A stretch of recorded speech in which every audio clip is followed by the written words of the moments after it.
നമസ്കാരം, കൊട്ടാരക്കര മീഡിയയിലേക്ക് സ്വാഗതം.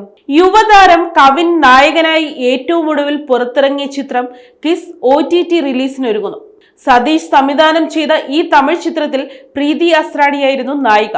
സെപ്റ്റംബർ 19 തിയേറ്ററുകളിൽ റിലീസ് ചെയ്ത കിസ് ഇപ്പോൾ C5 OTT പ്രേക്ഷകരിലേക്ക് എത്തുകയാണ്. സെപ്റ്റംബർ 7 ചിത്രം സ്ട്രീമിംഗ് ആരംഭിക്കുക.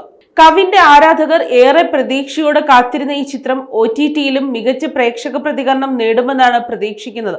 കവിന്റെ മുൻ ചിത്രമായ ബ്ലഡി ബഗർ OTT-യിൽ മികച്ച സ്വീകാര്യത നേടിയിരുന്നു. ജയേഷ് സുകുമാർ സംവിധാനം ചെയ്ത ഈ ചിത്രം നിലവിൽ ആമസോൺ പ്രൈം വീഡിയോയിൽ പ്രദർശിപ്പിക്കുന്നുണ്ട്. തിയേറ്ററുകളിൽ കാര്യമായ അഭിപ്രായം നേടാൻ കഴിയാതിരുന്നിട്ടും OTT-യിൽ കണ്ട പ്രേക്ഷകർക്കിടയിൽ നിന്ന് നല്ല പ്രതികരണമാണ് ചിത്രത്തിന് ലഭിക്കുന്നത്. ചിത്രത്തിൽ കവിന്റെ പ്രകടനം നിരൂപക പ്രശംസ നേടി.